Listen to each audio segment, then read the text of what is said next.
Good afternoon S কিচেনের বন্ধুরা, আজ আমি বানাবো বেগুন ভর্তা।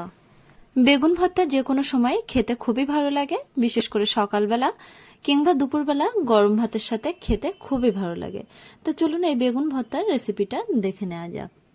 বেগুন ভর্তা বানানোর জন্য এখানে নিয়ে নিচ্ছি একটা মিডিয়াম সাইজের কালো বেগুন। বেগুনটা আপনারা যে কোনো সাদা বা কালো বেগুন নিতে পারেন। সাথে নিয়ে নিচ্ছি দুটো টমেটো, দুটো মিডিয়াম সাইজের পেঁয়াজ, একটা গোটা রসুন, 4 থেকে 5টা কাঁচা লঙ্কা এবং একটা পাতিলেবু। এবার বেগুনটাকে পুড়িয়ে নেব। দেখুন বেগুনটার পিছন দিক থেকে একটুখানি হালকা কেটে দিয়ে লো টু মিডিয়াম ফ্লেমে পুড়িয়ে নেব, আর সাথে টমেটো দুটোও পুড়িয়ে নেব। দেখুন উল্টে পাল্টে টমেটো এবং বেগুনটা পুড়িয়ে নিচ্ছি। বেগুন এবং টমেটোগুলো চারিপাশ থেকে যখন বেশ ভালোভাবে পুড়ে যাবে তখন একটা প্লেটে তুলে নিচ্ছি।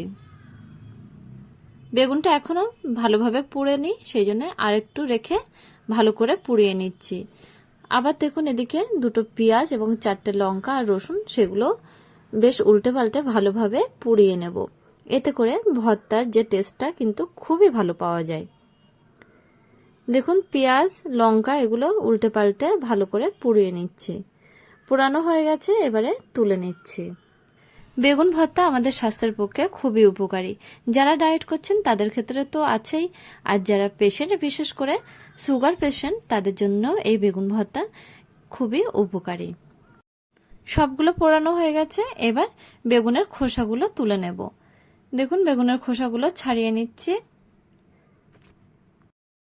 ছাড়ানো হয়ে গেছে, এবার পরিষ্কার জল দিয়ে ভালোভাবে ধুয়ে নেব।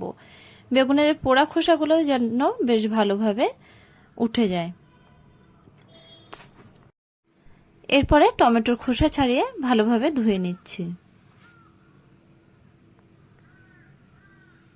টমেটোগুলো ভালোভাবে ধুয়ে নিয়েছি। এরপরে দেখুন পেঁয়াজ নিয়েছি। পেঁয়াজের ওপরের অংশগুলো যেগুলো কালো হয়ে গেছে সেগুলো ভালোভাবে ছাড়িয়ে ধুয়ে নিচ্ছি। এরপরে লঙ্কার ওপরের খোসাগুলো ছাড়িয়ে ধুয়ে নেব। এরপরে রসুনের কোয়াগুলো ছাড়িয়ে নেব। দেখুন খোসা থেকে রসুনের কোয়াগুলো ছাড়িয়ে নিচ্ছি। বেগুন ভর্তা করার আগে বেগুনে পোকা আছে কিনা অবশ্যই দেখে নেওয়া দরকার। দেখুন বেগুনটা এরকম একটা কাঁটা চামচ দিয়ে একটু হালকা ফাঁকা করে করে দেখে নিচ্ছি বেগুনে পোকা আছে কিনা। তারপরে একটা ছুরি দিয়ে এরকম করে ছোট ছোট করে কেটে নেব। বেগুনটা কাটা হয়ে গেছে, এবার টমেটোগুলো কেটে নেব।